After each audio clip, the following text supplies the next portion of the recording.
the Hexham Town Council on the 8th of February.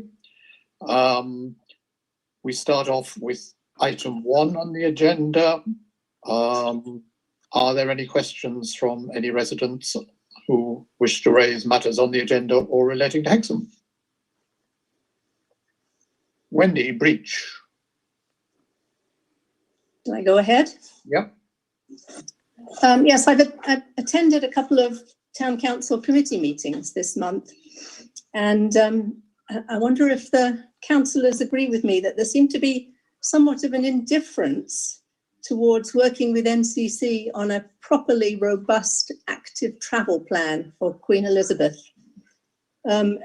When enabling something like a school street and restraining and slowing motorised traffic would accord with both the next steps in the Hexham Town Plan and also aim 11 of the Sustainability Action Plan. And yet the agenda items were pretty much ignored.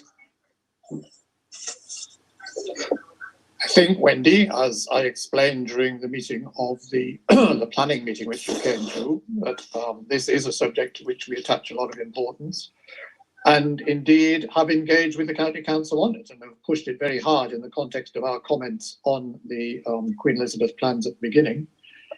And we understand that this is being moved forward, and we're waiting to see a plan come from the County Council now. So don't regard the situation as being indifferent. Any other questions? Carolyn, Carolyn Blasker, you wish to ask a question? Yeah, thank you. I just wanted to know whether there's an update on any progress of the Sustainability Action Plan that was created in 2019. Yes, we will be coming with a full report, a report on progress to date at the next council meeting in March.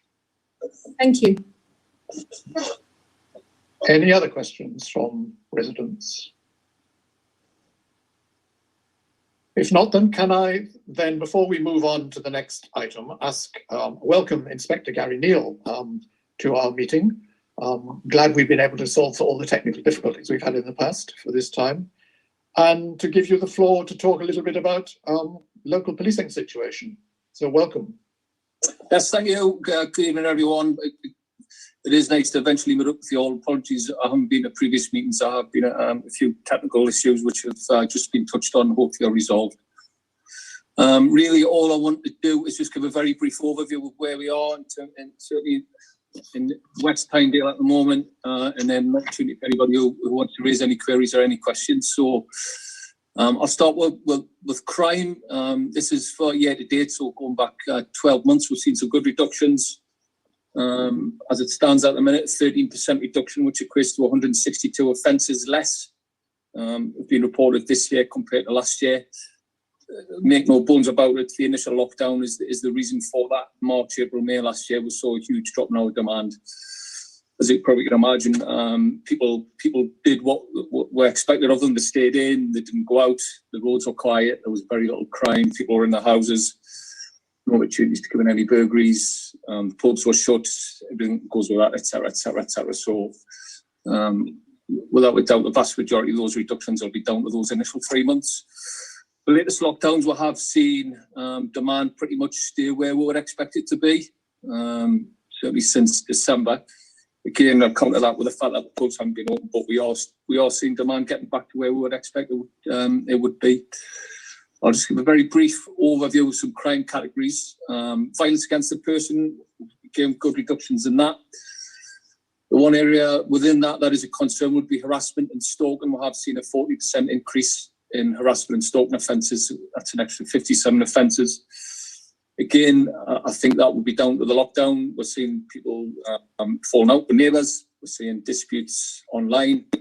We're seeing people using the time that perhaps they've got in the house to carry out those disputes on via various different media platforms. So the majority of those offences will be down to those disputes that have been played out.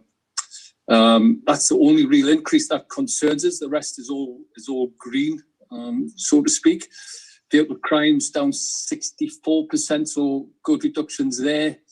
Burglaries, horrendous crime, burglary, residential, one of the worst crimes that we deal with. We've seen some good reductions there as well, 60% reduction, which is 37 less offences in the last year. So yeah, good. The counter to all that, the one area where we are seeing some huge demand is antisocial behaviour. We've seen an increase of almost 200%, 225% in antisocial behaviour, and that again is down to COVID. All the reports that we receive about breaches, about people travelling areas, about shops, about pubs, that's all antisocial behaviour. And I mean, that huge unprecedented demand on the police, not just in Tyne, but probably in relation to that. Some examples, and certainly within Hexham, we're seeing groups gathering in cars in and around Wentworth, mostly young people. Things that have probably previously been allowed to do, they're not now, and we're trying to get that message out. We are enforcing a lot of that. You'll probably be well aware, we are trying to go down sort of encouraging people, we're explaining to people, we're engaging with people, and enforcement is a last resort unless it's a flagrant breach. And a lot of the things we're seeing in and around the car parks, really, we can't just encourage people not to do that, when you've got 5-6 people in a car. So yeah, that real significant demands being placed on what by antisocial behaviour associated with COVID. So people complain about gatherings in the street, people complain about neighbours, visitors to properties, a lot of which are unfounded when we investigate them. We'll look into it, and actually people haven't done anything wrong. There might be a support bubble there, which the person who's reported it isn't aware of, but obviously we're having to investigate all that. So yeah, crime down significantly, primarily down to the initial lockdown, but antisocial behaviour up hugely. As I said, 225%, and that both are really attributable to COVID and the COVID legislation. Well, thank you very much for that. I mean, we're very conscious of the important work that you're doing at the moment and the difficult circumstances in which you find yourselves. Is there anything we as a council can do to help you, or is there anything we should be encouraging the public to do to help you? I think it would be useful to know if there are things we can do to help you, and then I'll throw it open to questions. Well, I think it probably goes without saying that, just people to do what is right. Not to go out, not to do unnecessary journeys. This doesn't so much affect Hexham, but we are seeing up in Blanchland and Slaley and across in Belgium, people travelling in the area from North Tyneside, people travelling in the area from Newcastle, from southeast Northumberland, and the legislation around that is untested, and a lot of it is guidelines. So we're struggling necessarily to enforce that, but it's just to try and get that message out, just around. Do what's right. Don't go out. Don't do those unnecessary journeys. Don't stay local. Local for me, if you live in Hexham, would be Hexham, not to travel to Belgium to go for a walk, not to go to Hadrian's Wall. But again, that's down to individual choices. But yeah, very much for us, just the message around please, just stay home. Okay, well, I think we'll all as councillors try to encourage that. Councillor Ball and then Councillor Kennedy. It's not a trick question, but you spoke there about reported crimes. Do you think there's an underlying unreported crimes, such as domestic violence and child abuse, that has been contained from the public, but is still very much a massive problem due to lockdown? Well, I don't think it's a massive problem just due to lockdown. It's always been an issue that people don't report things. People might not have the trust or the confidence in the police to report things. Big issue at the minute, and it's something that is putting a lot of people off. You talk about domestic violence. We will try our utmost to prosecute domestic violence offences, but with the situation with COVID with the courts, we're looking at real substantial delays in getting people to court, which then makes it really difficult to keep a victim, on board, if you like, to try to maintain their trust and confidence in what we're doing. So that there is that. But look, we'll always have, unfortunately, we'll have that unreported demand, and we'll try our best to try and get out and encourage people to report things and publicise good work. publicise good results, ensure that we will do our best for people. You know, but yeah, there will always be an that. But certainly with COVID at the minute, the pressure on the criminal justice system, not just with the police, DBS, with the courts, is really intense, and there are some significant delays. But would you agree with me? It's acted as a multiple effect that these crimes now there's more of them as a direct result of lockdown. Well, I've just talked about crime in general is down, you know, and I think the initial lockdown probably assisted in that people weren't going out, and with the pubs weren't open, there wasn't the violence associated with the pubs, there wasn't the antisocial behaviour associated with that. But I think, yeah, I mean, with domestic related offences, we are seeing an increase in those. We are seeing an increase, as I've already talked about, in cyber enabled offences, things like you've probably seen in the news recently about the courier offences in Hexham last week, where vulnerable people, some elderly people were encouraged to withdraw money via a telephone scam, and people were sent up from London and were arrested in the area. And so yeah, no doubt lockdown has, you know, it has enabled probably more offences. I've got no doubt. All right, thank you. Councillor Kennedy.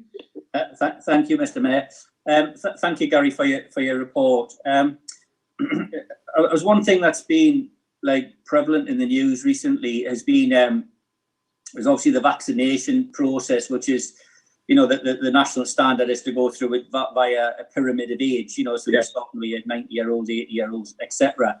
You know, I'm just conscious, you know, there has been a growing call, and certainly I'll lend myself to it, is, you know, about putting key workers such as police, who have to deal with, obviously, individuals, you know, in your normal business, you know, and there'll be that close proximity of, you know, if there's altercations and, you know, all that type of stuff, is whether the police should have the vaccinations earlier in that queue rather than just be queued up as an age-related thing. I was just wondering, what's your sickness levels? Have you had any COVID-related, you know, any of your officers having COVID?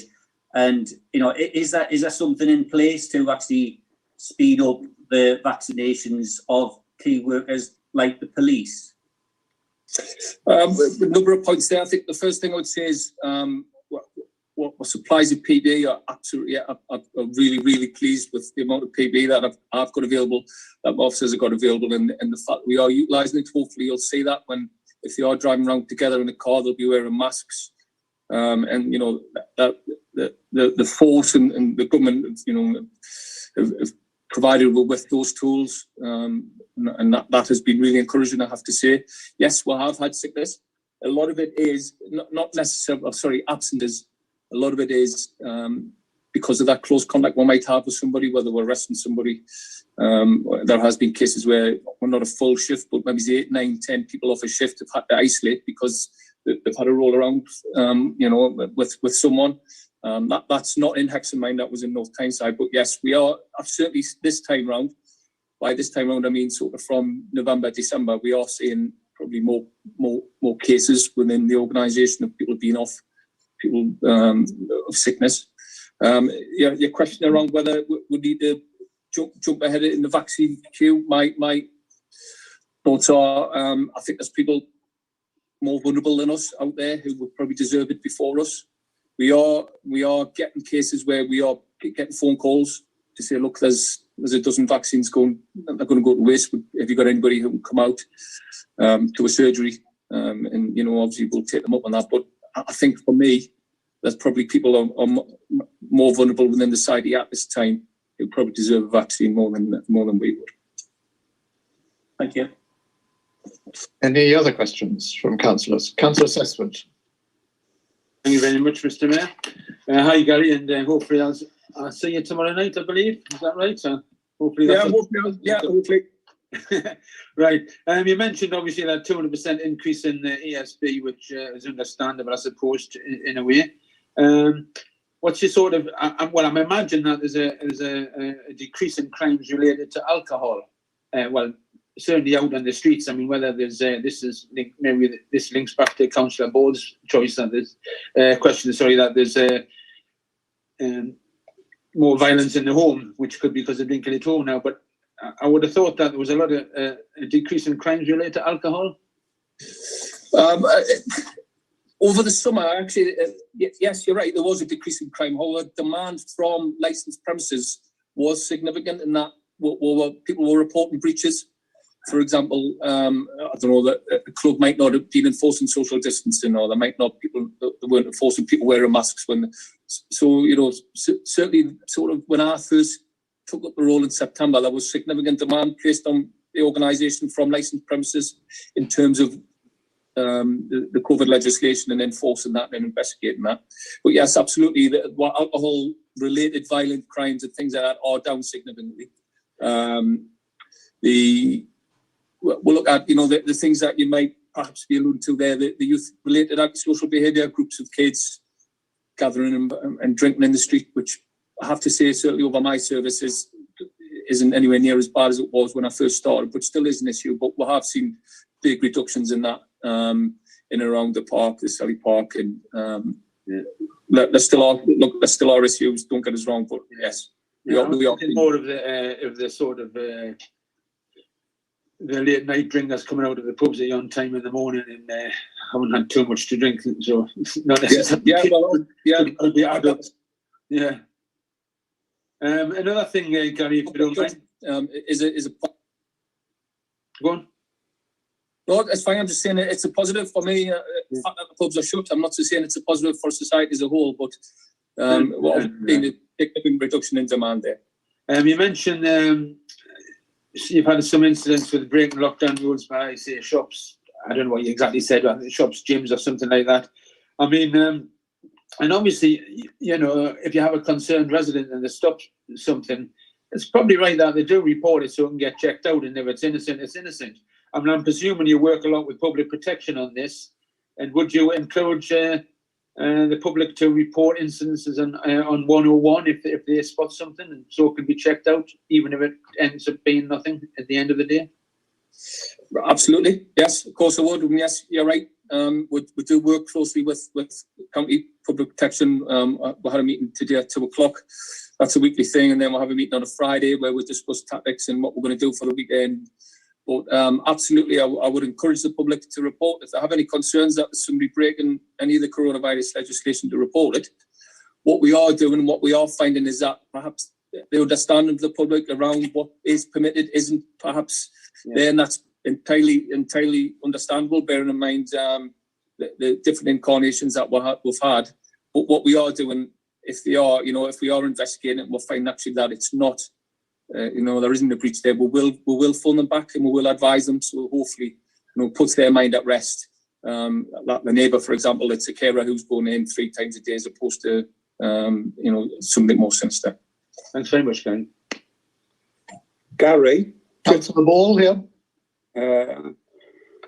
I, along with other councillors, believe Hexham is a great place to live, and often some of the problems we have are highlighted into a greater cause for concern than they are compared to other areas. How safe do you rate Hexham in terms of its law-abidedness and being safe on the streets? Are we average, or in your opinion, in Northumberland, are we an example for others to follow? Well, I've been in the police a long time, 25 years, and I've worked Newcastle, I've worked North Tyneside, worked South East Northumberland, I've worked rural as well, and I think without a doubt Hexham is the safest place I've ever worked. I think crime levels, are historically low, and as I've already touched upon this year, that they are significantly lower. Of course, like anywhere, there is a certain element of people out there who will commit crime. And there are people who live within Hexham who are committing crime on a daily basis, whether that's drugs. We are aware that there is, we are receiving intelligence, that there is drug dealing taking place every day within the town, and we are acting upon that. But certainly when I compare it to other places I've worked of a similar size, it's without a doubt it's a lot safer in my opinion than other places I've been in other places within the force. But counter that, we're not resting on our laurels. We are aware that there are people out there committing crime, and we do receive a lot of intelligence about that. Okay, That's very reassuring. Thank you. Councillor Handley. Yes, thank you for all the information.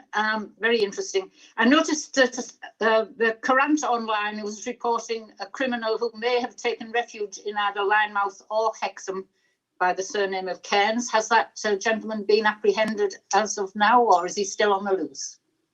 Well, my understanding is that he has been apprehended. He is a Hexham chap who was living in Linemouth. If you just bear with us, I'm just going to check that a minute now to see whether or not. Looks like he might still be. Yes, he is still wanted. Actually, he hasn't been apprehended yet. We are again. We're receiving intelligence about him, and he is perhaps living within the town centre, perhaps sleeping rough, or he might be sofa surfing from different associates' addresses. Okay, so we'll keep our eyes open for you. Keep your eyes open. Yes, please. Thank you. Okay, then. Well, Councillor Hare. Thank you, Mr. Mayor.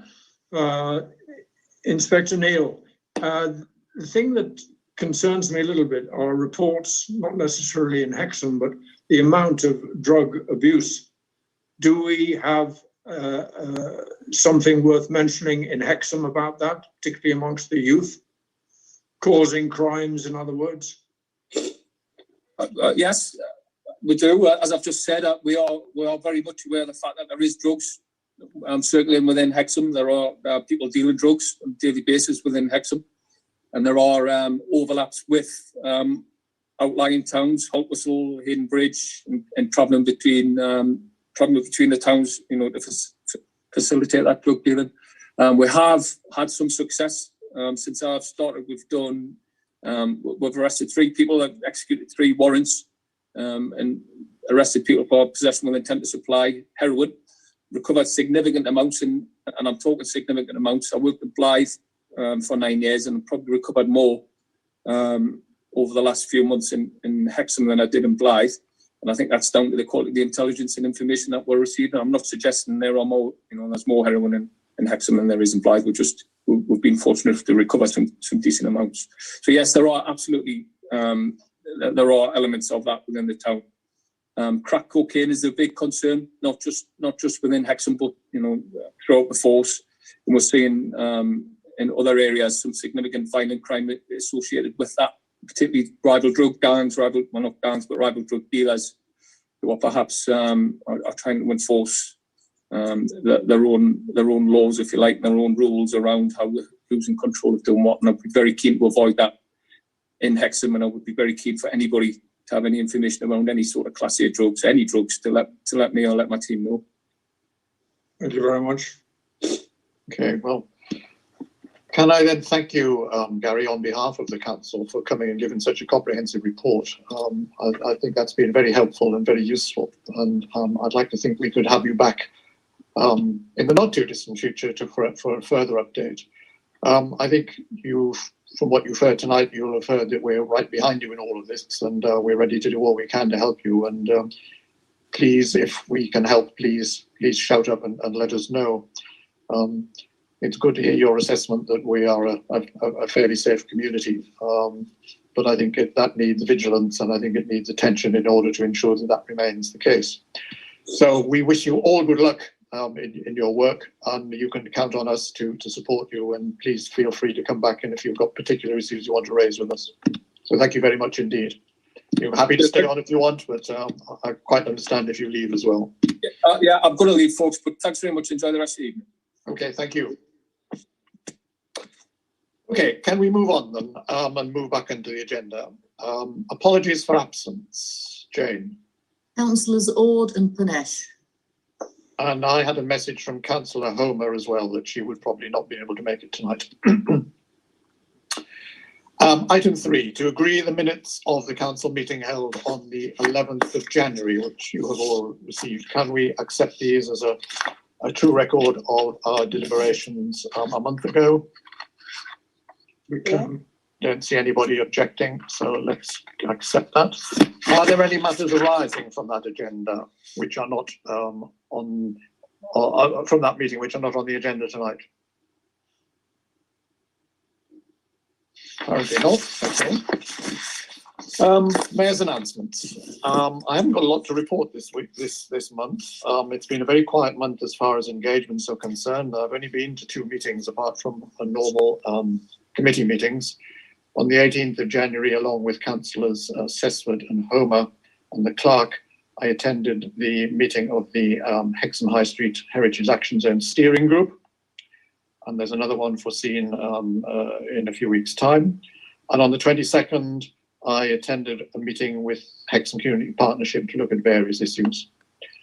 In terms of other things, I think we should, as a council, congratulate the Queen's Hall on the £50,000 of the funding it's had from the Garfield Weston Foundation to see it over the COVID issues. I think that's very helpful, and it should mean that the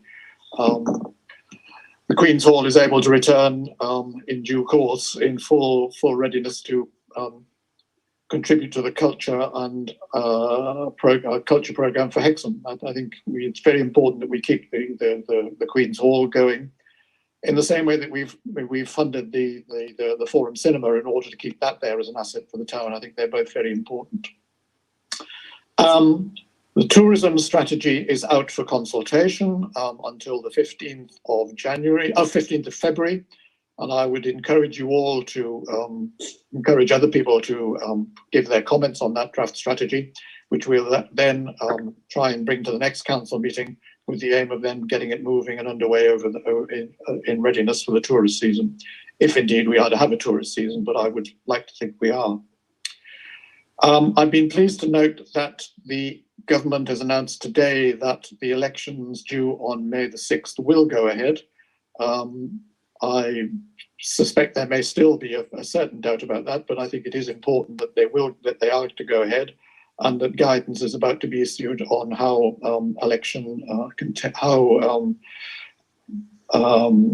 campaigning can take place and how the election will take place in due course. At the same time, I hope we can also have the referendum on the Hexham Neighbourhood Plan, which was due to take place in April last year.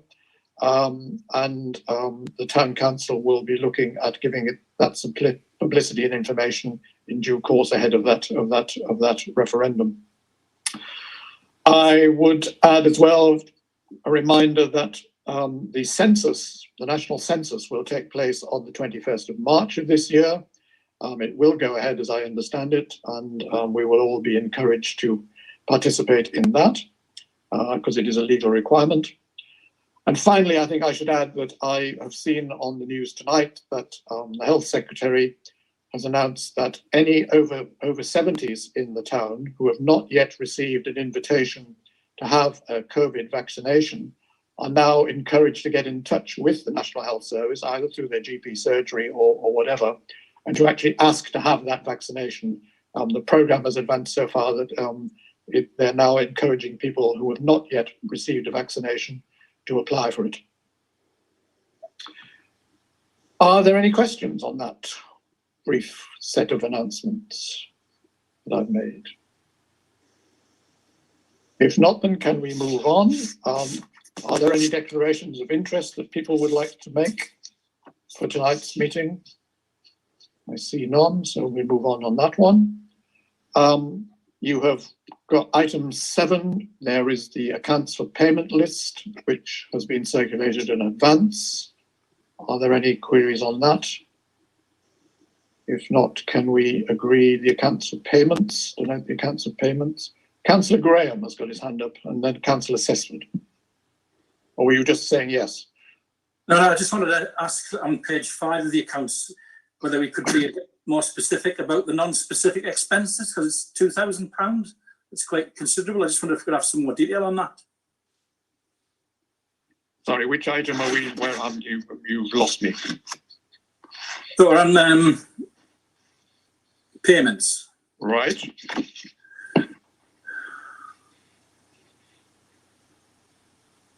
So on page 5. Yep. The third item down says non-specific expenses, £2,000. Right. It was quite If a I lot. can help, page 5 is part of the minutes of the previous meeting, and that's All actually right. next year's budget. All right. Sorry, Payments is page 9 of this agenda. sorry, I'm misreading it. Okay. Right. I thought you had me confused there as well. Yeah, sorry. Yeah. Councillor Sesswood, or were you just putting your hand up to agree that we could adopt? I was just quick little hand to say I agreed the council payments. Okay. Okay. Well, they are therefore agreed.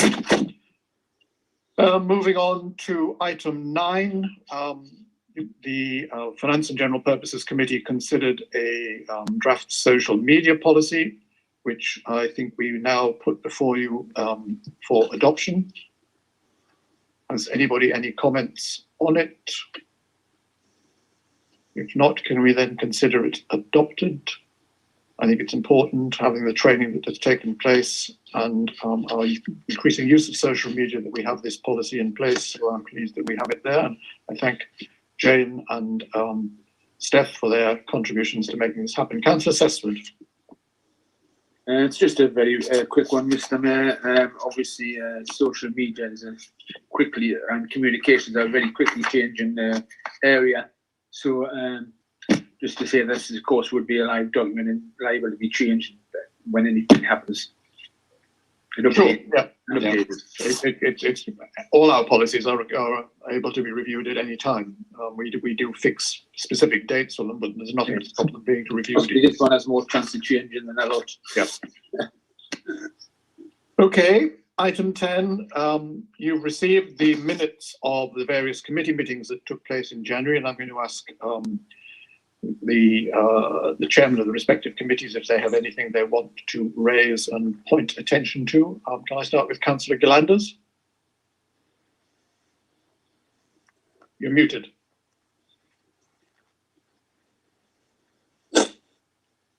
Sorry about that. Thank you for asking me. In one of the items, we noted that the Hexham welcome signs were approved. Now, they are currently under production, and as far as we know, we will be able to have them erected sometime towards the end of this month.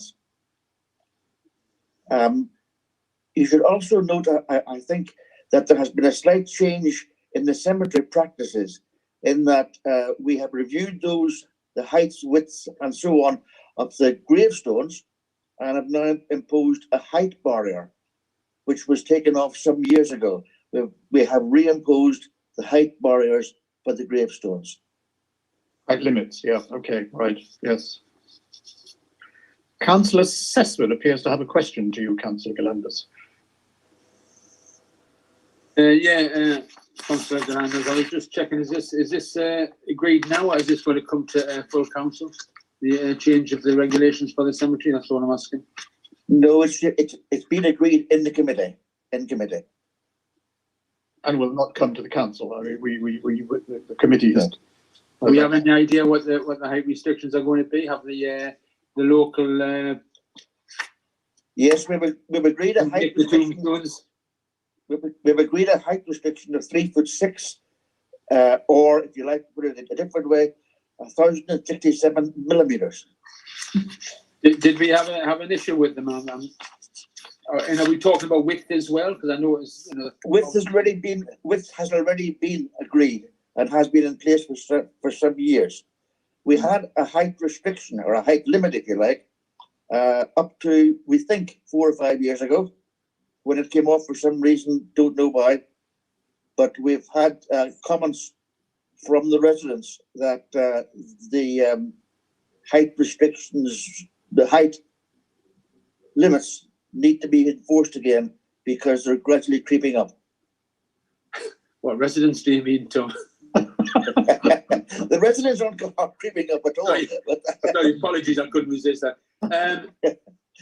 Yes, I mean, I think Hexham Cemetery is a wonderful place for a cemetery, and it's an award-winning place. And I do know that there are others throughout the country who have issues with some of the decorations and what have you that are added to gravestones. Are we going to limit other things like the amount of decorations on? I think we already have some of those policies anyway.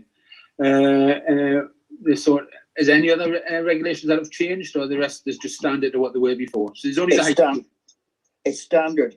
We did ask Stephanie if she would contact other cemeteries to see if they had height limits or height restrictions, and they do.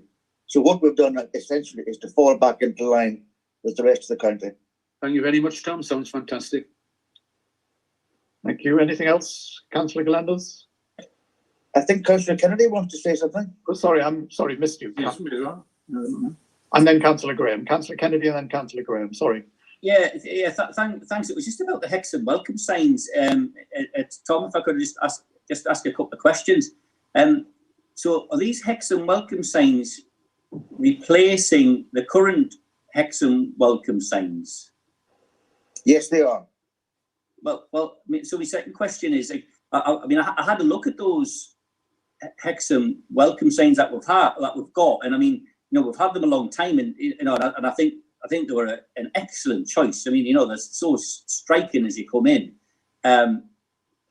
Well, I was just wondering whether they just needed a little bit of liquor paint and a bit of TLC just to get rid of a bit of moss and a bit of tidying up, and that they would still could suffice, because they're made of metal, and they've lasted a really long time and are in still pretty good condition. Yeah, they could do with maybe a little touch up here and there. Well, I recognise the new ones are smaller and actually have a wooden frame, and I just question whether they will be like stand the test of time when you have like gusting winds, etc. And obviously wood rots also. And I just wonder why we're replacing what are very good signs with something that is maybe of a lesser substance, as in wood as opposed to metal. Well, we felt that those signs needed to be updated and be brought into a modern age. We did consider the use of some cleaning materials and so on, but we decided to go the whole hog and get them completely replaced. I mean, it's fair to say they were out of date because they have things, winnings of Hexham and Bloom in 2005, of Northumberland and Bloom in 2005, etc. Yes, and I think there will be a useful addition. Councillor Graham. Yeah, my question was also about the Hexham signs. I raised an issue about the wording on the signs, and nobody from the committee's replied to us. So I just wondered whether that had been taken into consideration before you've ordered the new signs. I'm not aware of the question. I circulated to everybody. I had one reply, but just one reply, and that was from somebody who wasn't on the committee. I did raise it with you, Tom, at the time. I think whether we would go with that, and you decided you wanted to keep it going. So anyway, so are we going with the original wording? As I understand it, they're the same as the original. Yes, the original wording. No, I don't think that's right, because I don't really want to get the issue here, but the wording that was chosen for the new signs, I didn't really feel was appropriate. Okay, but as I understand it, the rest of the committee did agree, and it was a decision of the committee. So, yes, I'm sorry, it's come back to me now, Mr. Mayor. I remember that well now, and yes, it was discussed at committee, and we agreed to let the original wording stand. Right, okay. Well, that's fine. It would have been nice to let us know, but yeah, okay. Okay. Anything else, Councillor Galanders? No, sir. Okay. Then, Councillor Pearson, is there anything you want to draw attention to in the minutes of the Community Engagement Committee? Not particularly. As you can imagine, engagement is not too much to be discussed with the current COVID restrictions. But I'm happy to take questions if anyone has any questions. I think there are a number of issues we will want to come back to in the Community Engagement Committee as we begin to move towards the end, hopefully, of the COVID restrictions. So that's something we'll need to look at, including the tourism strategy before it comes to full council. Councillor Sessford. Yeah, apologies, I've missed it in your mayor's announcements, council as a whole, but minute 651 here talks about defibrillator site. Oh, yes, sorry. I don't know to say, but I believe you've sorted now, is that right? Yes, I had agreed to finance an additional defibrillator in the town out of my mayor's allowance for this year, and we've agreed with the station that it should be there, and I think that's an appropriate place for it to be, and I hope that will be installed. The railway station is that? Railway station, yes, not the bus station. We did think about the bus station, but the bus station is immediately opposite the hospital, so we felt that that was probably a good place to have a heart attack if you're going to have one at the bus station. Okay.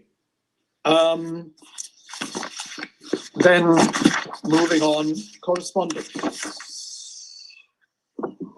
Thank you. The following have been sent to all town councillors. NALCA updates, information on temporary traffic regulation orders, information on Northumberland CVA and communities prepared joint free online training on managing emergencies, a letter introducing active travel Tynedale CIC, information on the Hazaz Buildings grant scheme, information from the community partnership on the Visit Hexham app, Community Action Northumberland e-news, VCS Support Services e-bulletin, a letter re Highways England, the demolition and infilling of historic railway infrastructure, the consultation from the County Council on the private sector housing strategy 2021 to 23, information on online arthritis action and support groups, and an open letter to all councillors from the National Association of Local Councils. Thank you very much. Item 12, urgent matters. Councillor Sesford has told me he wants to raise something, so over to you. Thank you very much, Chair. Obviously, there's a great deal of interest in climate change at the moment, and I'm on various scrutiny committees at the County Council. And the other day, one of the scrutiny committees had a presentation of the Northumberland Climate Change Action Plan. That's a document there, just to be 75 pages, which for the County Council is quite light. So I spoke to the chap who did the presentation afterwards, and I've already asked you about this, Bob, so hopefully this is okay, because I've invited Matthew Baker, who is Northumberland County Council Service Director on Climate Change. Well, that's one of his roles. He's also corporate performance and business intelligence as well. Asked him to come and give a presentation at the March meeting, followed by a question and answer session. Hopefully, he should be able to supply the councillors beforehand with a copy of his presentation and also a copy of the action plan, which is intended to be adopted, launched this week. It might be slightly different to the one I've got. So send them ahead to the councillors so they can peruse it, and so that when Matthew gives his presentation at the next meeting, you'll be able to ask some informed questions. Thank you very much. That's very timely as it happens, because I hope that, and thank you for doing that, and you did discuss it with me beforehand, and it is timely because, in fact, we will have, if I'm correct, Jane, at the next council meeting, the report on the implementation of our Sustainability Action Plan. Yes. So, I mean, those go well together, so I hope everybody is content with that invitation. Just to say that, Jane, if you want any more information, I can email you later. Just let us know what you want to know for your agenda, and I'll get the stuff to you. Okay, thanks. Okay. And then we will invite somebody else to the April meeting as well, which will be perhaps the Queen's Hall or another invitation. We'll work that one out. Okay, well, thank you very much, everybody. The next meeting will take place on the 8th of March. And I thank you all for your attendance tonight and your participation for what I think has been quite a useful meeting. Thank you very much indeed. Thank you. Thank you, Jane. Thank you, Steph.